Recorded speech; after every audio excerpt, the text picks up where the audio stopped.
Hello guys, high, welcome to our channel. This is Anuradha. So ఇవాళ మన content ఏంటి అంటే, సమ్మర్ అయితే వచ్చేసింది కదా. సో డీహైడ్రేషన్ అవ్వకుండా ఉండడం, మన బాడీని మనల్ని కాపాడుకోవడం ఎలా అనేది అయితే చూసేద్దాం. So first and foremost thing, water ఎక్కువ తీసుకోండి. Like 2 water bottles, 3 water bottles like compare చేసుకోండి. మార్నింగ్ టు ఈవినింగ్ ఇన్ని తాగాలి, లైక్ 1 డేలో ఇన్ని తాగాలి అని అయితే సెట్ చేసుకోండి. సో మ్యాక్సిమం ఆ బాటిల్స్ని కంప్లీట్ చేయడానికి అయితే ట్రై చేయండి. And one more thing, fluids ఎక్కువ తీసుకోవాలన్నమాట. సో ఫ్లూయిడ్స్ ఎక్కువ తీసుకోవడం వల్ల ఏమవుతుందంటే, మన బాడీలో నుండి ఎంతైతే వాటర్ కంటెంట్ అనేది స్వెట్ రూపం ద్వారా, యూరిన్ రూపం ద్వారా అండ్ ఇలా అయితే బయట అయితే వెళ్ళిపోతుంటాయి కదా.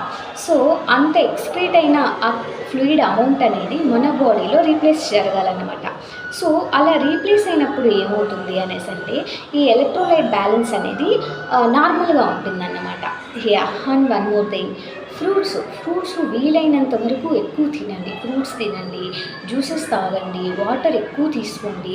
అండ్ వన్ మోర్ థింగ్ ఏంటి అంటే, ఈ సమ్మర్ వచ్చినప్పుడు ఏమవుతుందంటే, మన బాడీలో ఈ హీట్ ఎక్కువైపోయి ఏమవుతుందంటే, యూరిన్ అనేది ఎల్లో కలర్ గాను, అండ్ వన్ మోర్ థింగ్ ఊరికే యూరిన్కి వెళ్ళాలని ఆ సెన్సేషన్ అయితే ఉంటుందన్నమాట. సో అందువల్ల ఎక్కువ ఈ ఎల్లో కలర్ యూరిన్ రాకుండా ఉండాలి. And one more thing, maximum అబ్బాయిలకి ఏమవుతుందంటే వాటర్ ఎక్కువ తీసుకోకపోవడం వల్ల ఈ యూరిన్ అనేది ఎల్లో కలర్లో రావడం కానీ, యూరిన్ వాయిడింగ్ చేసేటప్పుడు స్మెల్ రావడం కానీ, ఇలాంటివి అయితే ఇబ్బందులు వస్తూ ఉంటాయన్నమాట.